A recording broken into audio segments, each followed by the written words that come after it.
You land in Bangkok with your Wise card and a 30-year fire plan, only to find the gates have been bolted from the inside. Thailand's LTR visa floor jumped to $80,000 annual income overnight.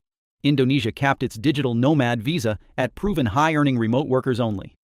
Vietnam quietly ended its 90-day visa-on-arrival exemptions for low-spend travelers. The era of the 2,500 a month digital nomad is officially dead. We are moving into a merit-based region where your value is measured in semiconductors, not social media posts. The massive visa pivot of 2025 wasn't an accident. It was a calculated economic upgrade. Heading into 2027, countries like Thailand and Malaysia have swapped quantity for quality. According to a McKinsey & Company review from March 2026, Southeast Asia saw a strong year-end rebound in 2025, signaling that these nations no longer need to subsidize low-spending travelers. Unlike the easy access days of 2024, the region's growth forecast for 2026 remains steady at 4%, even with the pressure of the Iran war.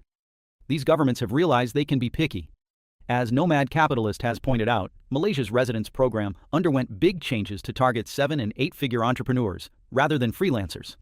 If you aren't clearing $100,000 annually, you're increasingly viewed as a burden on local infrastructure, rather than an asset to the economy. This shift is about moving from perpetual travelers to high-net-worth residents who contribute to the national bottom line. The gatekeepers have shifted the goalposts, and they're starting with your tax residency status. Why the sudden hostility toward digital nomads? It's because the region is currently locked in a high-stakes chip race.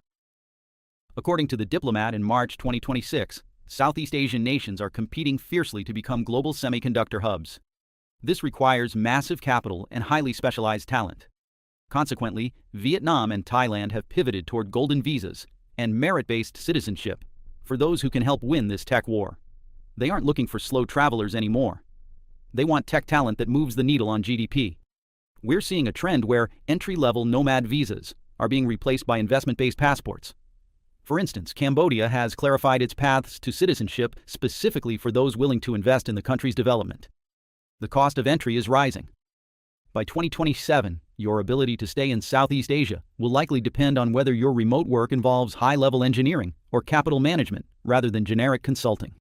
The region is building a fortress of tech, and they only want residents who can help man the walls. If you're still banking on the old territorial tax system in Thailand, you're behind the curve.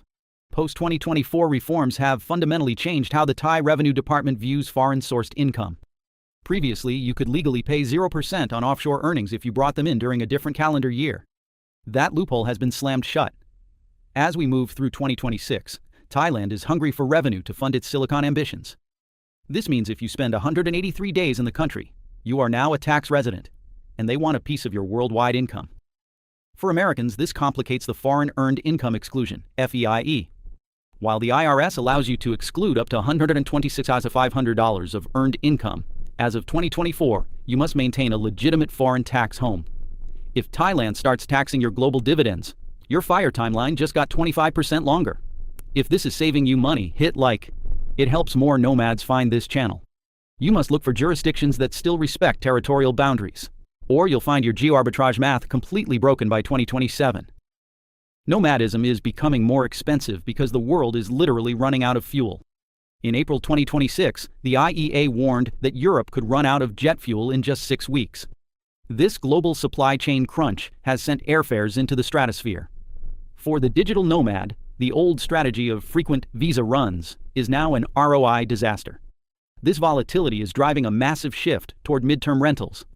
As Jeff Hurst, CEO of Furnished Finder, noted in early 2026, the 30 to 90-day market is the Goldilocks of real estate because it avoids the harsh regulations hitting short-term Airbnbs. Governments in Southeast Asia are leaning into this. They killed the short-term nomad visas because they want residents who sign 3-month leases and stabilize the housing market. By 2027, the perpetual traveler will be replaced by the seasonal resident who uses tools like interactive brokers to keep their capital mobile while staying in one place long enough to satisfy new residency laws.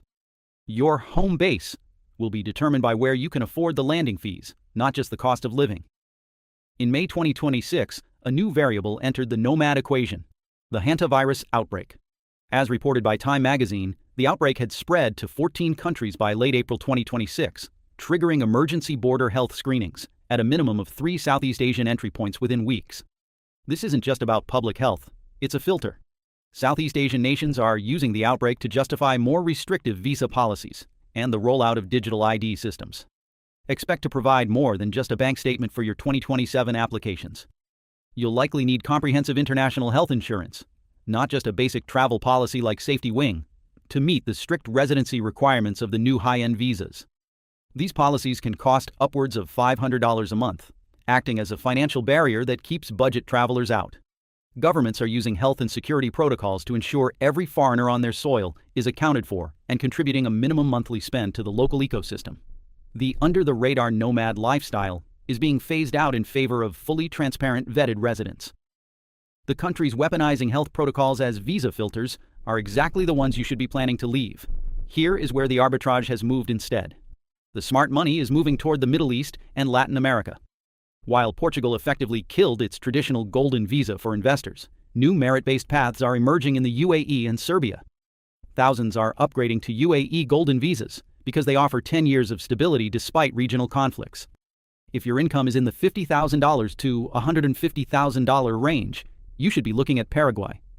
Unlike the revamped Thai rules, Paraguay launched a new golden visa program in 2026 that still respects territorial tax principles. This allows you to pay 0% on foreign dividends while living in a low-cost environment. Don't wait for the next door to close. Use tools like Numbeo to track real-time cost of living shifts and inflation before you commit to your next move. Your 2027 strategy should be about securing a Plan B residency in a jurisdiction that actually wants your tech-forward profile, not one that is just waiting for the next crisis to lock you out. If you built your FIRE number on 2024 Thai tax rules and a $1,500 a month budget, that number just grew by 25%. Here is how to close the gap. You now know why the cheap Nomad visa is a relic of the past and where the new borders are being drawn. If you want to keep your tax rate at 0 while the rest of the world tightens the net, subscribe. We break down actionable Nomad finance strategies every week. Next video: the 3 countries where you can still get tax residency in under 30 days.